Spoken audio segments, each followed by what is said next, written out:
Chapitre 2 Février et la forêt d'hiver.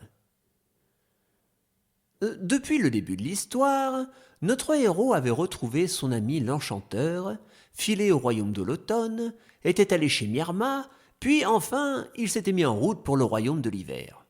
Alors bon, moi je raconte tout ça rapidement pour que personne ne s'ennuie, mais dans la réalité, il fallut de nombreux jours au paladin pour parcourir autant de kilomètres.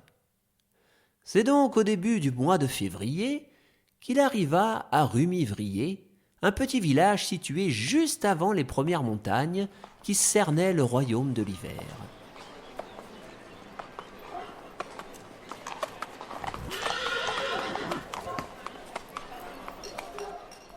Il laissa son cheval, réunit quelques affaires, s'arma d'une pelle et commença sa longue randonnée censée le mener à son ami l'ancien de la forêt.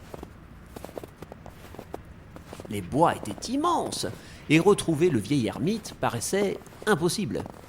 Mais le chevalier orange n'était pas chevalier pour rien. Il avait de la ressource et des idées. Ainsi, il se mit en tête de contacter l'ancien par le biais des créatures de la forêt. Bon, c'est facile, toute la forêt communique et l'ancien est toujours en osmose avec la forêt. Donc si je parle à la forêt, c'est comme si je parlais à l'ancien. Voyons voir, tiens, un arbre. Allez, c'est parfait, c'est un arbre. Il va pas me répondre, hein. Il faut juste qu'il envoie un message à l'ermite. Qu'est-ce qu'on dit à un arbre? Alors vieille branche, ça va aujourd'hui? Vieille branche. Et le boulot? L'arbre, t'entends pas? T'es dur de la feuille? Mais je suis bien parti pour sauver le monde, moi. Ça marche pas. Oh, un oiseau. C'est un joli bouvreuil. J'aurais peut-être plus de chance avec un oiseau. Je vais essayer de lui parler. Attends. J'ai les lèvres gercées, j'arrive pas à siffler. Oh non, il s'est envolé.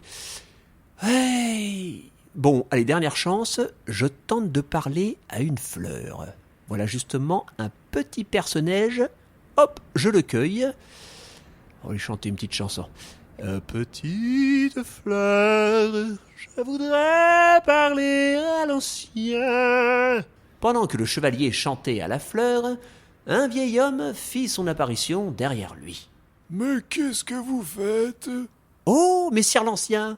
Je savais bien que ma technique, elle marcherait. Vous m'avez entendu, à travers la forêt. Non, j'étais juste à côté, et je me demandais quel énergumène faisait un tel boucan. Ah bon? Vous n'entendez pas ma chanson par la fleur? Vous l'avez cueillie, cette pauvre fleur. Elle ne communique plus avec la forêt. C'est comme si vous parliez à vos chaussures. Mais passons. Je suis bien content de vous revoir, chevalier. Et moi donc? Figurez-vous que j'aurais bien besoin de vos conseils. Avec plaisir. De quoi avez-vous besoin? Un mélange d'herbes pour la digestion? Ou alors une petite infusion pour faire un gros dodo? Et si je vous disais un petit coup de main pour sauver le monde entier? Ah, on est sur un joli petit coup de main, là. Mais en quoi mes connaissances pourraient-elles vous aider dans votre quête? Le chevalier orange expliqua toute l'histoire à son ami l'ancien. Le dragon, les coffrets et surtout l'énigme. Bien, réfléchissons. De la neige en été, nul n'est à l'abri. Je pense que vous êtes au bon endroit. Gardez courage, patience et espoir. Je crois que vous savez faire. Par contre, le prochain coffret sera soigneusement enfoui au pied de la statuette perdue dans le noir. Je ne vois vraiment pas. Peut-être dans une grotte des environs? Aïe, aïe, aïe, aïe, aïe. Je vous cache pas que vous êtes la seule personne à pouvoir m'aider. Avant d'aller courir après toutes les grottes du coin, consultons donc les esprits de la forêt. Ils ont parfois des réponses à des questions que vous ne vous êtes même pas encore posées. Tenez, Installez-vous donc sur cette vieille souche d'arbre. Concentrez-vous. Vous allez vous connecter avec la nature. On inspire profondément et on ouvre les portes spirituelles dans sa petite tête. Je crois que je n'entends rien. Ah bah oui, tiens, y a personne. Bon, c'est dimanche. Ils ont dû partir se promener. Pas bon ça. Qu'est-ce qu'on fait du coup? Tentons donc notre chance vers les grottes. Finalement, il y en a une, non loin d'ici. L'ancien guida le chevalier vers la fameuse grotte. Une fois devant, les amis s'engouffrèrent à l'intérieur afin de la fouiller. Une grosse heure plus tard, ils en ressortirent complètement bredouilles. Eh zut, rien dans celle-ci. Il y en a beaucoup des grottes dans les environs? Énormément.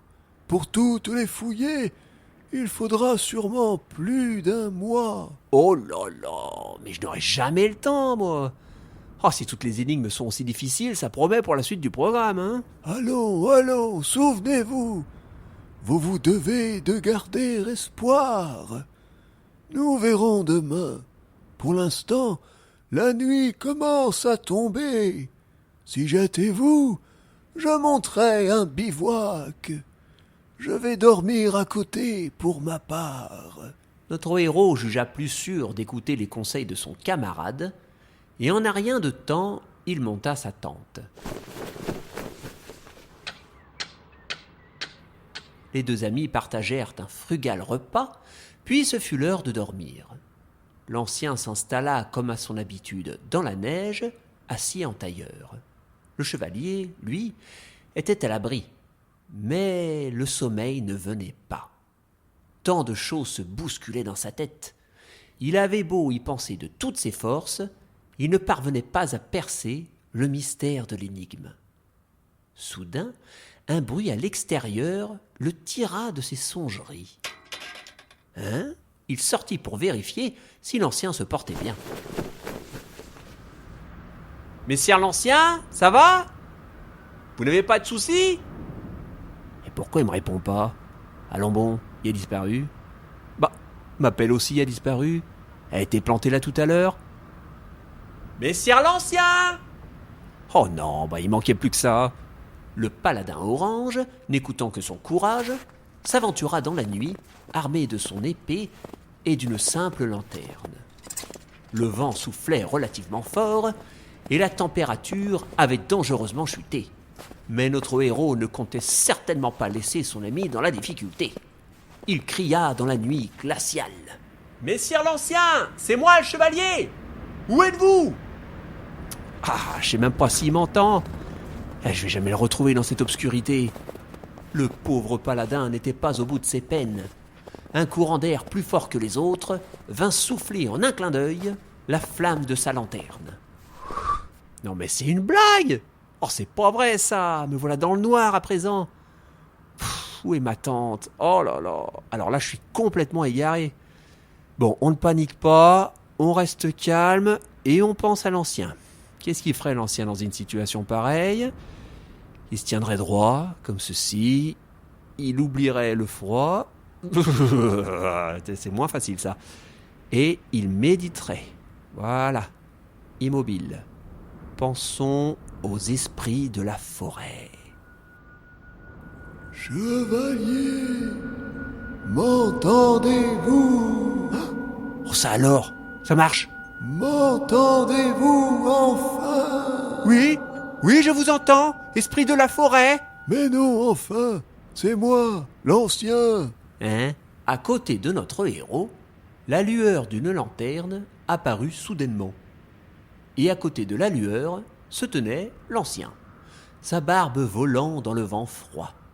Ses yeux étaient ronds comme des billes, et un immense sourire illuminait son visage. Coucou, chevalier! Messire l'ancien! Mais qu'est-ce que vous faites là? Je vous cherche depuis tout à l'heure, ma lanterne vient de s'éteindre. Je le sais bien, c'est moi qui ai demandé au vent de souffler dessus. Quoi? Mais quelle drôle d'idée! J'étais complètement perdu dans le noir, immobile comme une statue dans le froid, et vous... mais attendez... Eh oui, mon ami, l'énigme le disait. Le prochain coffret sera soigneusement enfoui au pied de la statuette perdue dans le noir. Vous voulez dire que si on creuse sous mes pieds... On va vite le savoir. Et en disant ces mots, l'ancien tendit au chevalier la pelle que ce dernier croyait avoir égarée. À 1 mètre sous la neige, puis sous la terre, le paladin trouva un coffret. Il ressemblait comme 2 gouttes d'eau à celui que lui avait confié son ami Myrma. « On a trouvé le 2e coffret ! Courons nous réfugier sous la tente !» Une fois arrivés dans leur gîte de fortune, les 2 amis contemplèrent leur butin. « C'est incroyable ! Alors la statuette, c'était moi. Mais pourquoi une statuette? J'ai plutôt la taille d'une statue. » L'énigme a été rédigée par un dragon de plusieurs mètres de haut. À ses yeux, vous êtes une simple statuette. Ah, d'accord. Ah, mais c'est tout de même fou, hein. Il fallait simplement que je me perde dans le noir pour trouver le coffret. Oh, c'est de la magie. Peut-être bien. Ou alors une divination de Goraden le Foll. Peut-être aussi. Ou alors une sorte de signe du destin. Mais oui. Ou alors un sacré coup de bol.